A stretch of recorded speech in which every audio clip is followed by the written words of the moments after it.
So, you want to start a podcast. I'm excited for you, and I honestly hope you succeed.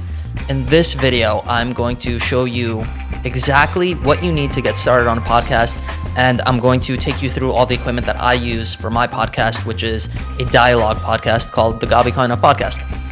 A lot of podcasts there. Basically, here's the deal.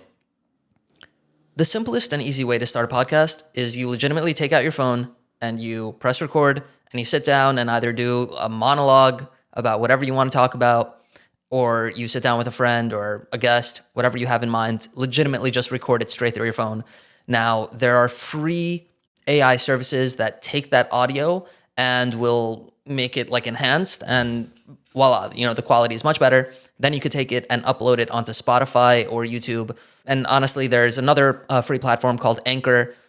I don't really know much about them, but I know that they're free. So you can do that, and that's honestly the simplest way to start a podcast. Pretty much, if you have a phone or any type of recording device that you could connect to a computer, it's, you're pretty much golden right there. Now, say you wanted to take it up a notch and you wanted to get a mic. You have different options. There's USB-C mic, there's XLR mic, and a lot of people have reached out to me and asked me, Gabi, what do you use?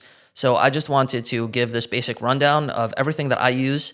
And I also want to make another video about just support and, encouragement, why I started a podcast, and hopefully just share that. And should be exciting. But anyways, so getting down to it, I personally use the Rode Pod mic. It's a great mic, honestly. I personally enjoy it. I think it's good. I think it's a great, probably I would say starter mic for something that actually sounds like a good quality mic. And I decided to set up my studio like this today just to actually demonstrate to you, just the quality of sound and, how it's coming across and stuff.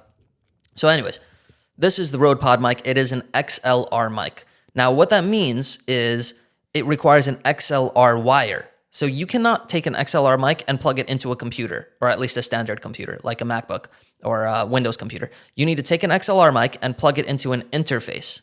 Now, an interface is something that takes that mic, your voice or whatever, and it processes it in a very fancy way. I don't know anything about the science, but you're going to need an interface. Now, then from that interface, the interface will either plug into your computer, like mine does, or it will download into a SD card or whatever, depending on what your interface uses.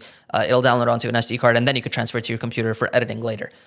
For software, I just use GarageBand. Comes with my my MacBook, and it's pretty simple, and it's free, which is great. And obviously, I do all my own editing for the podcast. For YouTube, I do get help sometimes.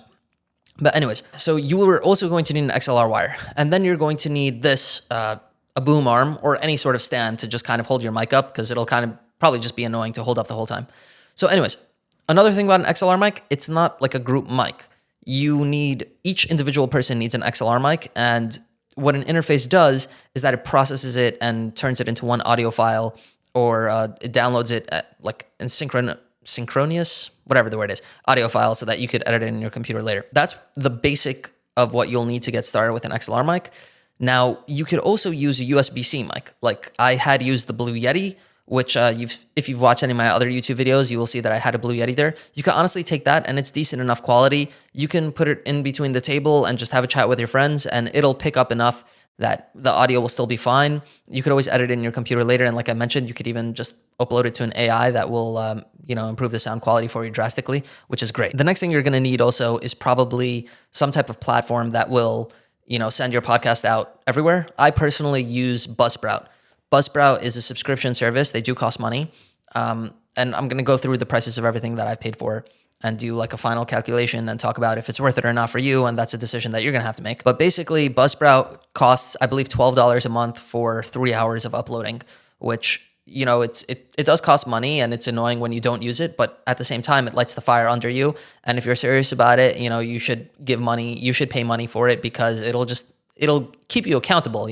Usually when you're paying for something, you're going to want to use it, and it's just going to push you to do that. So I personally always recommend having something to keep you accountable if you're serious about doing it. But then again, it's absolutely not necessary. There are free platforms, like I mentioned, Anchor, and I'm sure there are other free ones that you could Google. And honestly, if you wanted to just be on Spotify, I think you could upload it straight to Spotify for free, I believe.